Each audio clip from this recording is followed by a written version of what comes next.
ہمارے زمانے کے اندر جو مانگنے والے ٹہلتے ہیں عموماً ان کے پاس اتنا مال موجود ہوتا ہے۔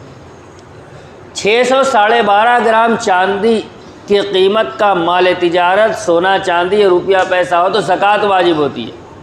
جس کو دیا جائے اس کا نصاب تو یہی ہے 600 12.5 گرام چاندی، لیکن اس کے اندر کس کس چیز کو جوڑا جائے گا اس میں تھوڑی وسعت ہے۔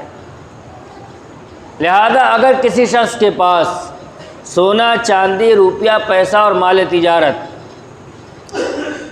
اس کے علاوہ گھروں کے اندر وہ ضروریات اصلیہ سے زائد، ضروریات اصلیہ میں آتے کیا ہیں؟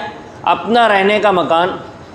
اپنا رہنے کا مکان سے مراد اپنی ملکیت نہیں، بلکہ وہ مکان جس میں رہتا ہو، چاہے کرائے پر ہی کیوں نہ ہو۔ رہنے کا مکان، استعمال کے کپڑے، استعمال کی سواری۔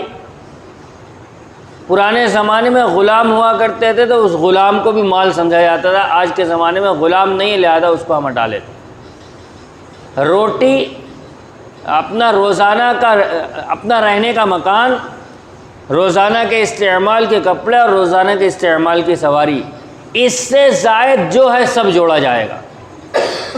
جیسے ٹی وی، وی سی آر یا اور چیزیں ایسی جس کے لہو و لعب ہونے پر اتفاق ہے اور اس کے اوپر ہماری زندگی ٹکی ہوئی نہیں ہے، ہماری روزانہ کی ضرورت میں وہ شامل نہیں ہے، ان چیزوں کی مالیت بھی جوڑی جائے گی۔ اگر وہ 600 12.5 گرام چاندی کی قیمت کو پہنچ جاتے ہیں تو پھر یہ شخص اگرچہ خود زکوٰۃ اس کے اوپر واجب نہیں ہے، لیکن یہ زکوٰۃ لے نہیں سکتا۔ ابھی ایک ہفتہ بھی نہیں گزرا ہوگا، میرے پاس میرے تعلق والے کا میسج آیا تھا کہ وہ ایک مانگنے والی عورت ہے، عمرے پہ جانا چاہتی ہے، تو اس کو ہم زکوٰۃ کی رقم دے سکتے ہیں۔ عمرے پر جانے کے لیے موجودہ وقت کے اندر لاکھ روپے کے اوپر چاہیے، اس کے پاس انتظام موجود ہے۔ جب اتنا انتظام موجود ہے تب تو نیت کیا ہے، اب اس کو اگر ہم زکوٰۃ دیں گے تو ہماری زکوٰۃ ادا نہیں ہوگی۔ اس لیے میں بار بار کہا کرتا ہوں کہ جو روزانہ مانگنے والے چلتے ہیں ان کو زکوٰۃ دینے سے احتیاط کرنی چاہیے۔ احتیاط، اور زکوٰۃ دینی کس کو چاہیے؟ زکوٰۃ کا سب سے بہترین مصرف جو ہے وہ اپنے رشتہ دار ہیں۔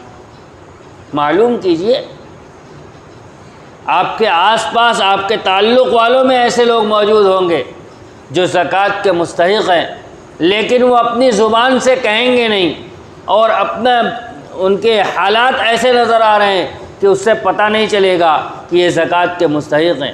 معلوم کیجئے آپ جو ایسے لوگوں کے بارے میں سب سے بہتر اور سب سے پہلے مستحق وہی ہیں۔ وَيَسْأَلُونَكَ مَاذَا يُنْفِقُونَ قُلْ مَا أَنفَقْتُم مِّن خَيْرٍ فَلِلْوَالِدَيْنِ وَالْأَقْرَبِينَ وَالْيَتَامَىٰ وَالْمَسَاكِينِ وَابْنِ السَّبِيلِ۔ لوگ آپ سے پوچھتے ہیں کیا خرچہ کریں، کیا خرچ کریں، تو آپ ان سے کہہ دیجئے جو تم خرچ کرتے ہو والدین پر خرچ کرو، اپنے رشتہ داروں پر خرچ کرو، یتیموں پر خرچ کرو، مسکینوں پر خرچ کرو۔ سب سے پہلے والدین کا تذکرہ۔ ہاں، زکوٰۃ ادائیگی میں والدین کو زکوٰۃ نہیں دی جا سکتی، یہ بات رہ گئی تھی۔ سیدھے اوپر اور سیدھے نیچے اور میاں بیوی، ان کو زکوٰۃ نہیں دی جا سکتی۔ سیدھے اوپر سے مراد اپنے باپ اور اپنی والد اور اپنے والدہ، ان کے اوپر دادا اور دادی باپ کی طرف سے اور نانا اور نانی ماں کی طرف سے، ایسے ہی اوپر چڑھتے چلے جائیے۔ جو سیدھا رشتہ ہے ان کو زکوٰۃ نہیں دی جا سکتی۔ اسی طرح جو سیدھا رشتہ نیچے ہے، بیٹا بیٹی، پھر ان کی اولاد، پوتا پوتی، نواسا نواسی، اور اس کے نیچے جو سیدھی نیچے اولاد جاتی ہے ان کو زکوٰۃ نہیں دی جا سکتی۔ میاں بیوی آپس میں ایک دوسرے کو زکوٰۃ نہیں دے سکتے۔ اس کے علاوہ جتنے رشتے ہیں سب کو زکوٰۃ دی جا سکتی ہے۔ بھائی کو زکوٰۃ دی جا سکتی ہے، بہن کو زکوٰۃ دی جا سکتی ہے، بہنوئی کو زکوٰۃ دی جا سکتی ہے، داماد کو زکوٰۃ دی جا سکتی ہے۔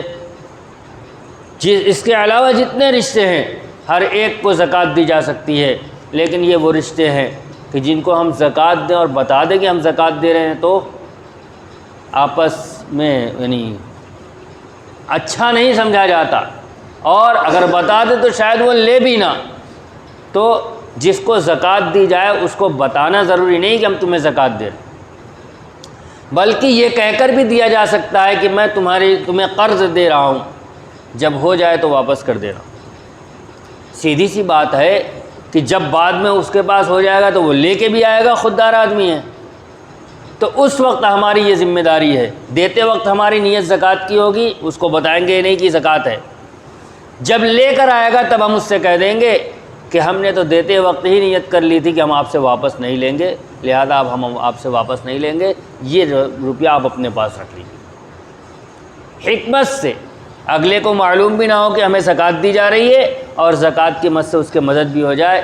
اس طریقے پر زکوٰۃ کو اپنے قریب اور اپنے قریبی رشتہ داروں کے اندر سب سے پہلے دیا جائے، وہاں سے بچ جائے تو پھر اپنے محلے کے اندر اور اپنی بستی کے اندر اور جو غریب مدرسوں کے اندر پڑھتے ہیں ان کے اوپر بھی اپنے مال کو خرچ کرنا چاہیے۔ اس سے دوہرا فائدہ ہے، ایک تو غریب کی مدد ہو جائے گی زکوٰۃ کے ذریعے، دوسرے علم کی ترویج و اشاعت کے اندر آپ کا حصہ ہو جائے گا۔